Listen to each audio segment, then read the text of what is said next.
Assalamualaikum warahmatullahi wabarakatuh. Kami dari kelompok SMA Negeri 17 Surabaya ingin mendiskusikan hasil diskusi kelompok kami, yaitu aspek-aspek pembelajaran berdiferensiasi pada mata kuliah pembelajaran berdiferensiasi.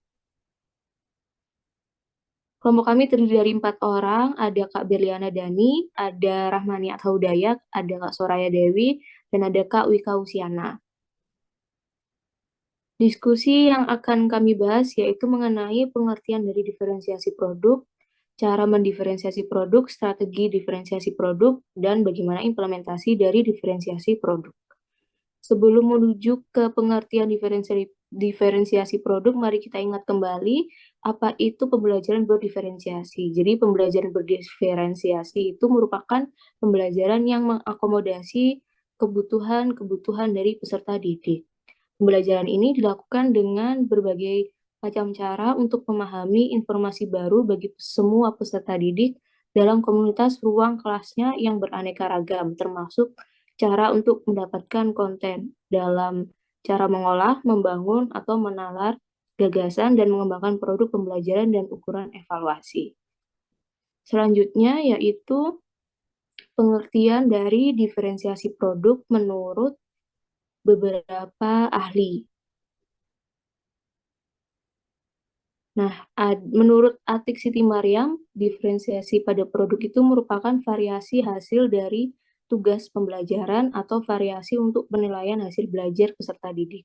Tugas dan penilaian ini dibuat beragam namun tetap mengacu pada tujuan pembelajaran yang sama. Kemudian menurut Ana Suli Setiawati, diferensiasi produk berupa tagihan yang diharapkan dari murid atau hasil lonjakan murid yang ditujukan kepada guru. Nah, dari pengertian beberapa ahli ini, kelompok kami menyimpulkan bahwa diferensiasi produk itu merupakan hasil dari proses pembelajaran peserta didik yang dapat dituangkan dengan berbagai variasi berdasarkan minat, kemampuan, kreativitas, dan kebutuhan peserta didik, namun tetap mengacu pada tujuan pembelajaran.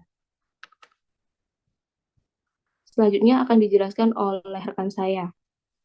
Ya, jadi diferensiasi produk itu juga punya cara. Caranya itu dapat dilakukan dengan berbagai cara, dengan mempertimbangkan kebutuhan belajar murid. Nah, terlebih dahulu itu sebelum memberikan penugasan produk ini harus membantu murid secara individu atau kelompok, lalu menentukan kembali atau memperluas apa yang mereka pelajari selama periode waktu tertentu, 1 semester atau 1 tahun. Nah, produk yang sangat penting ini karena mewakili pemahaman dan aplikasi dalam bentuk yang luas, produk ini juga merupakan elemen kurikulum yang langsung dapat dimiliki oleh murid. Next. Kemudian untuk strategi diferensiasi produk, nah yang pertama itu ada kesiapan. Nah, kesiapan eh, poin pertama diskusi kelas dengan pertanyaan yang berbeda level kesulitannya. Jadi di dalam kelas itu nanti dites diagnosis ya untuk menentukan mana yang level peserta didik yang levelnya rendah, menengah, dan tinggi. Nah, ketika peserta didiknya levelnya rendah, maka pertanyaannya sederhana saja. Kemudian untuk level menengah itu pertanyaannya eh, misalkan lebih menganalisis. Kemudian untuk yang levelnya tinggi itu sudah level kreatif. Yang kedua, tutor sebaya menjelaskan teman yang kesulitan. Nah, itu maksudnya ketika ada teman yang kesulitan, itu bisa bertanya ke temannya yang dianggap lebih pintar atau sudah menguasai materi dalam pembelajaran. Kemudian yang ketiga, tugas dengan menggunakan RAFT atau Rule Audience Format Topic, yaitu uh, aturan dari peserta didik dengan format topik yang berbeda level kesulitannya. Kemudian yang keempat ada think, pair, share. Jadi think itu berpikir, kemudian pair itu memasangkan, dan share itu dipresentasikan di depan kelas. Kemudian strategi diferensiasi produk yang kedua yaitu minat. Nah, yang pertama, diskusi kelas dengan pertanyaan yang berbeda sesuai dengan minat siswa. Jadi, misalkan siswa itu memiliki minat pada bidang olahraga. Jadi, guru mengaitkan pembelajaran, misalkan fisika itu berkaitan dengan olahraga. Misalkan kalau tendangan pisang itu kan bisa ditinjau secara fisika. Nah, jadi dikaitkan dengan minat siswa. Kemudian yang kedua, tutor sebaya yang memiliki minat yang sama. Jadi, di kelas itu dikelompokkan. Misalkan ada yang minat bulu tangkis, kemudian ada yang minat voli. Nah, itu dikelompokkan berdasarkan minatnya supaya nanti ketika siswa tidak paham itu bisa bertanya dengan temannya yang satu frekuensi atau yang memiliki minat yang sama. Kemudian yang ketiga, tugas menggunakan RAFT yang berbeda topiknya sesuai minat siswa. Jadi tugasnya itu disesuaikan dengan minat siswa yang berbeda-beda tersebut. Kemudian yang keempat ada jigsaw. Kemudian strategi selanjutnya yaitu berkaitan dengan profil belajar. Yang pertama, diskusi kelas dengan chatting di media online. Nah, biasanya ini ditunjukkan pada siswa yang memiliki profil belajar kinestetik atau gaya belajarnya kinestetik.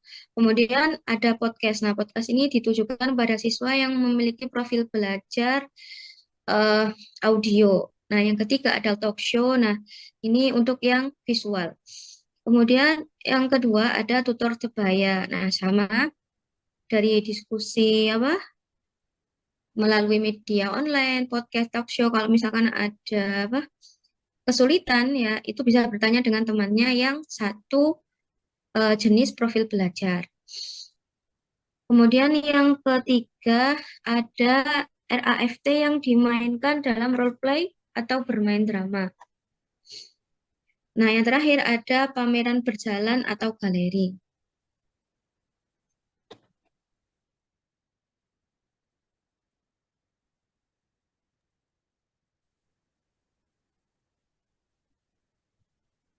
Baik, selanjutnya tentang implementasi diferensiasi produk. Yang mana yang pertama yaitu memberi siswa pilihan cara mengekspresi atau melaporkan hasil pembelajaran. Di sini yaitu pada diferensiasi produk yang dihasilkan yaitu seperti di sini contohnya membuat pertunjukan boneka, menulis surat, atau membuat puisi. Jika ditelaah dari gaya visualnya, bisa gaya belajar audio, berarti menggunakan podcast seperti yang dijelaskan Mbak Wika tadi.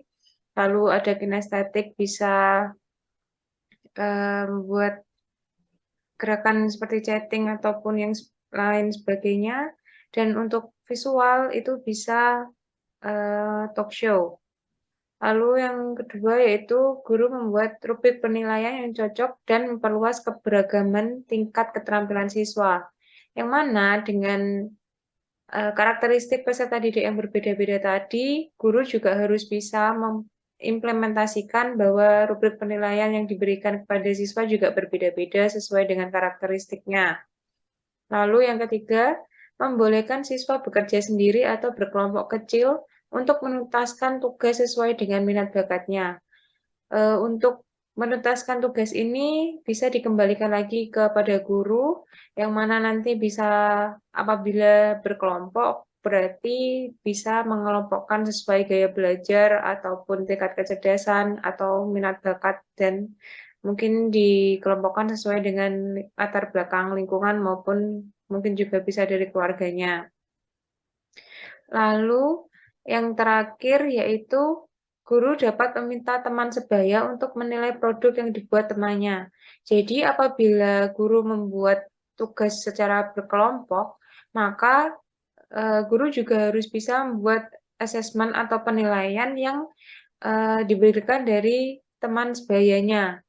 Tidak hanya dari guru, melainkan juga dari teman kelas, ataupun jika lebih kecil itu yaitu teman dengan kelompok yang sama. Baik, terima kasih. Baik, sekian dari kelompok kami. Saya akhiri. Assalamualaikum warahmatullahi wabarakatuh.